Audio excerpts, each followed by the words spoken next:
What's going on, guys? It's Ricky here, and you guys are watching Ricky E-REVO RC. So today I want to talk about my 1/16 scale Mini E-REVO. I want to talk about upgrades I've done, upgrades I think should be done, all that good stuff, everything in between. So stick around, guys, and let me know what you guys think. Alright, so we're going to talk about the Mini E-REVO. This is what we're going to be doing. What do I think the Mini E-REVO? First off, I want to show you guys my Mini E-REVO. Okay? There it is. The thing is, I kept everything pretty simple, you know. I kept the power system stock, you know, because this motor's got plenty of power for this thing, and where I drive, you know, it does perfect. I love it. It's got great speed, great power, everything, great all around. So I kept the stock unit in it. If you guys didn't see the video where I actually burned up the speed controller, I'll put that in the description below. You should go check it out. It was pretty funny. I almost set the smoke detectors off in a hotel room, so it's pretty funny. It actually scared the shit out of me. But yeah, I kept the stock power system, you know. I kept that. I'm really happy with it. You know, I run a 2S LiPo. You know, if I want longer run time, I'll run the 2S LiPo in, what is it, in series? I believe it's in series or parallel. I don't know. Whatever it is for run time. I'll run that, and I have a blast with the car, you know. This thing's been such a pain in the ass to me. I had problems with differentials and stuff like that, all that good stuff. But I got the drivetrain figured out now. You know, I actually took it out over the weekend. Last week I took it out. I've been taking it out, just kind of driving it, and I'm like, okay, let's see what we're gonna do. The worst that happened is I hit a couple rocks, and I'm gonna have to rebuild this. And a matter of fact, this is the only part that is still stock to this vehicle, still original to this vehicle. So let's get into it. Upgrades. The problem I was having when I first got my Mini E-REVO, I didn't have the chassis brace on it, didn't have nothing like that. Just a regular Mini E-REVO. The biggest problem I was running into, there was these little plastic caps on the knuckles. Okay? I actually should pop these wheels off for you. One of the biggest problems I was having when I first got the vehicle, I first started driving it, is I kept getting a lot of wheel slop. Like, the wheels would be very sloppy. They were just bouncing around. I'd actually start cruising along, getting up some speed, and the car would actually just start shimmying back and forth like that. It would just shimmy back and forth. And it was driving me nuts because it was like shooting me in different directions. And then I finally figured it out, you know. I had a lot of play in the knuckles, and I was like, what the heck? And then I found the pillow balls inside here. And then the stock plastic knuckles, they actually had little inserts that you actually just pushed in there. And that actually held the knuckle in place. And there was nothing I could do to keep them from moving. They would literally just pop out, and the thing would just be chucking all over the place. So I actually bought some, they have these screws, these aluminum screws you can put into the plastic, the stock plastic knuckles. So I tried those, and they did okay. They lasted a little while. It was a quick little fix, but it didn't work. Didn't last. They popped out. I wasn't happy with them. They were destroying the plastic knuckles. So one of the first things I did was actually upgrade the steering knuckles to aluminum, and I never looked back. I mean, I put these on, guys, and I've literally not had a problem. Every once in a while, they'll loosen up a little bit, and you just take your Allen wrench and you just tighten them up, and you're good to go. You know, just make sure you don't over-tighten them and create binding, and you're good to go. So that was one of the first things. So I did that. Obviously, you know, the control arms, you know, everybody, you hit something, and you smash a couple control arms, you know. So I put the RPM control arms on there. They're a huge help. Yeah, anybody who's been RCing for a while, you guys know. RPM control arms, that's the only way to go. I tried aluminum on my big Revo. Oh my goodness, what a mistake that was. What a mistake. There's only certain things that you want to do aluminum. And control arms is not one of them. Unless you're doing like a speed car. You know, you get the rigidity and all that good stuff. That's different. But if you're bashing with it, you do not want aluminum control arms. Trust me. So that was the first thing. Knuckles was the first thing. Obviously, the control arms. So I broke a couple control arms. I put those on. These have been on here for years now. I can't even tell you how long these have been on here. But after that, you know, I started bashing it a lot. I was just having a blast with the thing, you know what I mean? What I kept breaking was, I was breaking bumper mounts. I was breaking body mounts, the rear wing mount, and same thing, body mounts back here. Constantly breaking them. You know, I was crashing, rolling the thing. They would just snap off. I feel like I probably put like 3 or 4 of each on it, you know, front and rear. So that was starting to drive me nuts. The rockers, I actually had a problem with the rockers when I actually started playing with it. You know, the rockers were actually stripping out. You know, I kept constantly having to take them off. I kept popping the shock tops off. That's another problem I had. The shock tops kept popping off of this thing, and just you lose all your fluid and everything goes everywhere. It makes a mess. It was driving me nuts. I tried rebuilding the shocks. They didn't work. I actually wound up going with the aluminum Traxxas, what are they, TRX shocks, the aluminum ones, and I put 1,000 weight differential oil in them. That was the oil that worked the best for me, and I put the Summit springs in it. So that was a great little upgrade right there. That helped out a lot. It really holds the vehicle's weight, and I really needed the extra tension on the springs because of the chassis brace. So that was another upgrade I did.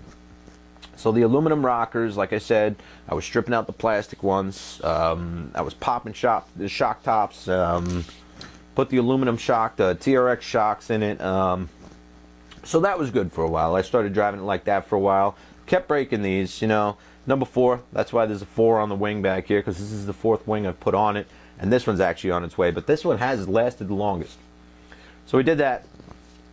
Aluminum rockers, all that good stuff. I actually had some issues with the antenna too for some reason. I didn't want that long one sticking out. I just did not like it. I would flip the car, break it, cut it in half. I'd have to trim it down, put it back in. So I actually wound up just cutting it all the way down and sticking it underneath the car. I did all that when I actually got the body and put that all together. So I just cut that down.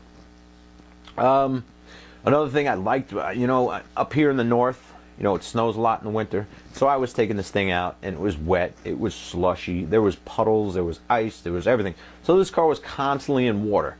Believe it or not, this system actually held up really well to that.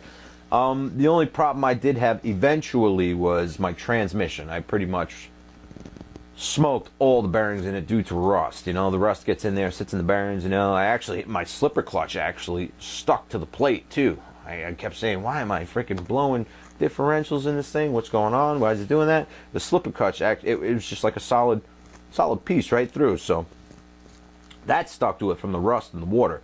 So I freed that up. I rebuilt the transmission, pulled that apart. There's actually an old video I did of that, and I don't even remember what I don't even remember what I did in the video. But anyway, so that was another problem I had. Obviously, wheels and tires. To be quite honest with you guys, as far as wheels and tires go, I like these wheels and tires. These are the what are these? The Goosebumps. Yeah, these are J Concepts Goosebumps. I like them. They're great tires. They got really good grip. But to be honest with you, I actually like the stock tires better. I'm actually going to be buying a pair of stock tires for this, stock wheels and tires. They just have a wider footprint, and they make the car sit a little bit lower, and it just, to me, feels a little more stable on smoother ground. So I'm actually going to get a pair of stock wheels and tires for this thing because I like them. So that's that. So there. Okay, I'm rambling here. So I was driving the car for a while, you know. I was on nickel metals for a while, and the car was doing okay on nickel metals. You didn't have that real snappy snap, you know what I mean? You didn't have that real, like, instant power that you get from lipos, you know what I mean? So the car was doing fine for a while. I actually went through, like, 3 nickel metals. No problem. When I actually did switch over to lipo, that's when I actually started seeing a lot of problems happening. That's when I was having a lot of differential issues, and I actually freaked out quite a few times. I actually made a couple videos where I was saying the car hates me. I don't know what's wrong with this car. You know, I went through dozens, probably almost a dozen differentials, rear differentials, before I actually figured it out. I shimmed it. I did that.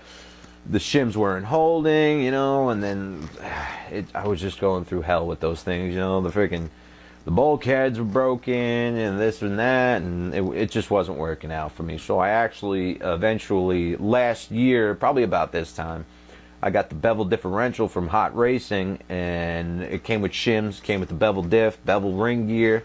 I rebuilt it, put it all together, put some grease in it.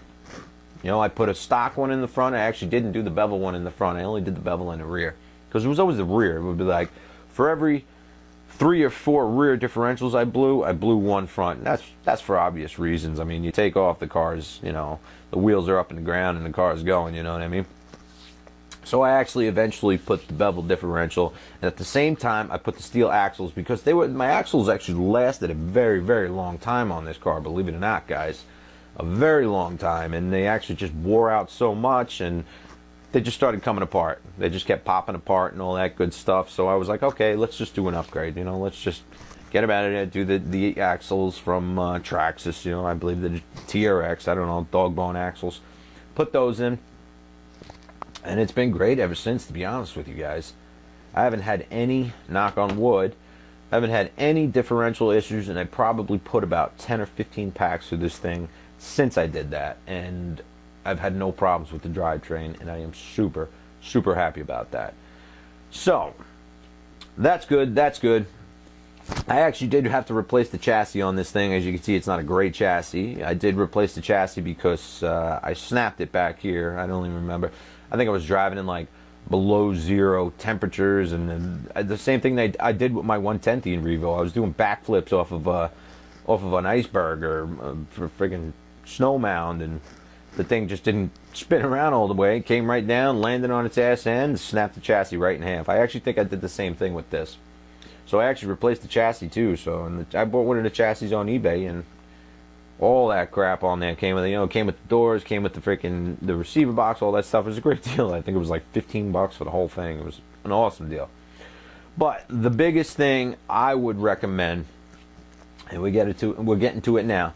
The biggest thing and the most worthwhile upgrade for your 1/16 scale Mini E-REVO is the chassis brace. This thing literally saved my chassis. I mean, it's amazing. I think I paid maybe 50 bucks for this thing, and it was worth every penny. If it was 100 bucks and I knew how well this thing worked, I would pay for it. This thing, guys, ever since I put this on, I have not broken a single bumper, body mount, control arm, anything. Anything that has to do with the chassis, I have not broken. Guys, I have bounced this thing off of trees. You hit this thing head on with this massive bumper right here, guys. It smashes the tree and literally bounces you off the tree. I have tumbled this thing so many times, and before I had the chassis brace, anytime you would start cartwheeling your car, you guys know, especially on this, parts start flying. But as soon as I put the chassis brace on, I actually did it the other day too, over the weekend when I was out. I actually cartwheeled it pretty good, and it was great because it was just bouncing off the front and the rear here. The front bumper and the rear bumper, it just bounced, bounce, bounce, bounce. It was great. And like I said, it totally, it saves the car so much. Another thing it does, it adds a little bit of weight and actually brings it down to a lower center of gravity and gives it a little more stability. The car doesn't flip over as much as it used to. It still does. I mean, these cars are pretty prone to flipping on turns. I mean, you could do a lot of things to prevent that, which is more or less just, you know, when you're going around the turn, you want to come off of that a little bit. And it took me a while to learn that, but I did. So, what would you, if you bought an E-REVO and you wanted to upgrade it right off the bat, what would I say? What would be the first thing to do? Well, the first thing to do was buy that chassis brace. If I had to do it all over again, that would be the first thing I bought, was that chassis brace. I would buy that chassis brace, the aluminum knuckles eventually, but I don't like to upgrade things right off the bat. I usually like to, I like to upgrade things as I go. When something fails, that's when I upgrade it. You know, I'm not one of those guys that just get a brand new car and then just buy a whole bunch of new upgrades, which there's nothing wrong with that. Don't get me wrong, guys. I love watching those videos. A lot of guys do it, and it's awesome. But I'm not that kind of a guy. I firmly believe that if it ain't broke, don't fix it. You know what I mean? So I wait till stuff wears out, and that's pretty much what I do. I replace it as it goes, and this is what it's come of, replacing things as they go. And I have a pretty, if you ask me, it's a pretty badass little Mini E-REVO. I love this thing. There's nothing radical about it. There's nothing insane about it. It is a durable car now. It is just a very functional, durable Mini E-REVO now. Like I said, I've bounced it off of trees. I've bounced it off of rocks. I mean, like I said, I have to rebuild the servo, but I've rebuilt that thing 2 or 3 times already, and at like $8 a pop for the gears, I'll probably never upgrade that because the gears are so cheap and it's so simple to rebuild. I might go to a metal gear, I don't know, but it's not in the cards right now. I got a rebuild kit for that, and I'm going to go ahead and do that. The next thing I do want to do for this car, though, is I want to get the adjustable camber links, you know, the toe links and all that good stuff. I don't get the adjustable ones so I could really fine-tune the alignment on this thing. So that's probably going to be my next upgrade. But So that's pretty much it, guys. I just wanted to show you guys my Mini E-REVO and what's become of it and what's going on with it. And I was going to sell this car, and I'm kind of glad I didn't. I really am. I mean, like I just said, I built a durable Mini E-REVO. I didn't think it was possible. I thought this car was going to just totally kill it for me with everything. But as it sits right now, it's a badass little Revo. It really is. Really is. So that's it, guys. I appreciate you guys sitting around listening to me ramble about the Mini E-REVO. Thanks for watching. Don't forget to like, comment, subscribe, share the video, all that good stuff, and I'll catch you guys later.